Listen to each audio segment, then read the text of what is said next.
Now with local news first. You're watching KLST News at 10. Coming up on KLST News at 10, a shocking reversal to San Angelo's $149 million school bond election. Also, dozens of officers from a number of federal, state, and local agencies attended today's opening ceremony for Police Week in San Angelo. And a deadly day along the Israeli-Gaza border as dozens are killed by gunfire as the new U.S. Embassy is opened in Jerusalem. Good evening. Thanks for joining us. I'm Carolyn McEnroe. I'm Cody Adams. Tonight's thunderstorms included winds clocked at 64 miles an hour at Mathis Field. And more than an inch and a half of rain caused a lot of flash flooding across San Angelo. As we take our first look outside, we're under a flash flood warning until 10:30 tonight. Dan is in the Weather Center with the latest and some viewer photos of tonight's hail. Dan? Yeah, and that hail ranged just about 2 inches up there in diameter. That was out in Carlsbad, thanks to the Sears family who sent in some of these photos you see here, and very helpfully, by the way, put it up against the tape measure at that. Lacey also getting her hands on that hail as well. Very impressive stuff. That's about the largest hail we had seen, but like you said, Cody, winds up to 64 miles an hour. And Ladena also sort of a microcosm here of some of the damage we've been seeing around town in terms of those tree limbs down. We'd had reports all over the place. 2 to 3 inch limbs down at Community Medical Center. That was one report that we had seen, and of course the flooding in and around town. Lee Carlisle sending this one in too, of a lot of cars going. That's just through the neighborhood. This doesn't even count a lot of the low water crossings through town either. Again, that flash flood warning lasts until 10:30 p.m. tonight. Your full forecast is coming up in just a few minutes. Thank you, Dan. Today, School Superintendent Carl Detloff released this statement on school bond voting results. The election results are finalized, and the 2018 San Angelo ISD bond referendum did not pass.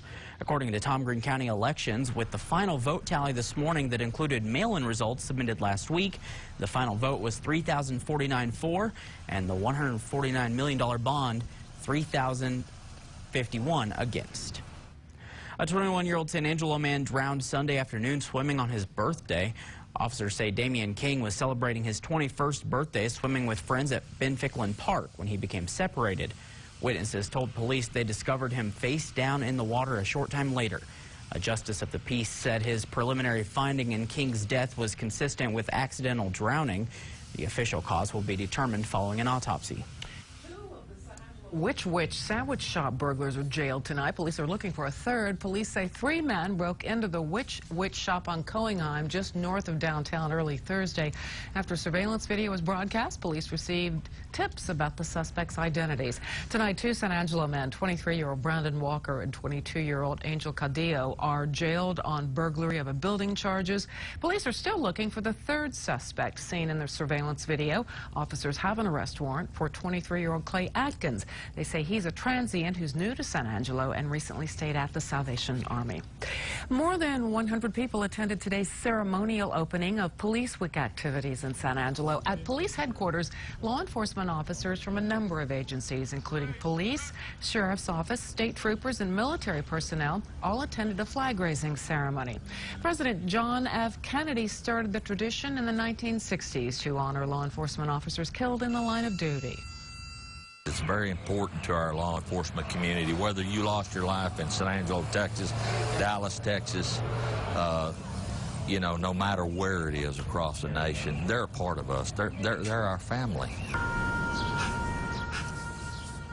Police Week events will continue tomorrow morning with Coffee with a Cop at police headquarters and Wednesday evenings running with the Blue 5K and 1 mile run. We continue our special look at the San Angelo Fire Department tonight with a look at a normal day at the station. Firefighters are on duty for 24-hour shifts 10 times a month. Aaron Bailey takes you inside.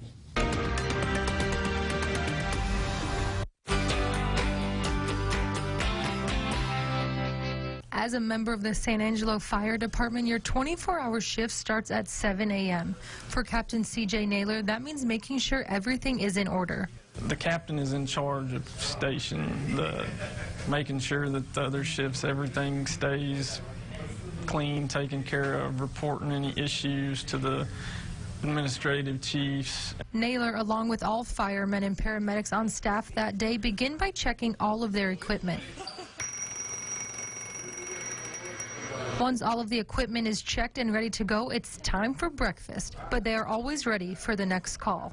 Anytime you have something planned in the station, you're going to get interrupted by a run. That's just how it happens. Every time you sit down for a meal, it seems like you get a run. The firemen go grocery shopping for their own meals, and Shift B eats together for breakfast and dinner. Eat together, have fun. You know, we cut up around the station to kind of just ease the tension, especially after a bad call. Where the firemen or the paramedics go is determined by what type of call comes in, and those calls can range from anything like a stub toe to a cardiac arrest. Pretty intense. We get quite a few runs. At night, after midnight, we're usually lucky, consider ourselves blessed if we can get at least 4 hours of sleep a night, but that usually doesn't happen.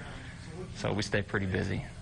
No matter what the run is, this is their job. You can't let anything outside, whether it's family or somebody else's family or somebody you know, get in the way. You just flip a switch and do what you know. Since every firefighter is also a paramedic, that means they all have a specific job at the scene. Attending paramedic, as in I'm face-to-face with the patient when we get on scene, and then all the way to the hospital, I'm in the back with the patient. During the 12 hours I spent at the station, I went on about 10 runs, and that is just a typical day for the firemen. Our fire runs are up 18% from last year. So, you know, our run volume's it's constantly increasing, but you name it, we have them. Being a member of the San Angelo Fire Department is a taxing job, but no matter which firefighter you ask, it's a bond that can never be broken. All those guys, they are my second family. We're all, I guess, as close-knit as you can get. We all consider each other brothers. For News Connection, I'm Erin Bailey. San Angelo's Adult Literacy Council partnered with the school district today to honor a 90-year-old former student. Betty Jo Griffin is a former Lakeview High School student. Decades ago, she left with only one course remaining before she graduated to get married. She just recently decided she wanted to get her GED and received it during a ceremony at Lakeview today from the San Angelo school superintendent. I feel wonderful about it, and I appreciate everybody. It's just hard to believe that it's happened. A representative from state lawmaker Drew Darby's office attended Griffin's ceremony today to present an official letter of recognition and the Texas flag that had flown at the state capitol to Griffin. Still ahead tonight, deadly violence overshadowed today's U.S. Embassy opening in Jerusalem. And even though sports gambling is once again legal in many states, you still cannot do it legally in Texas.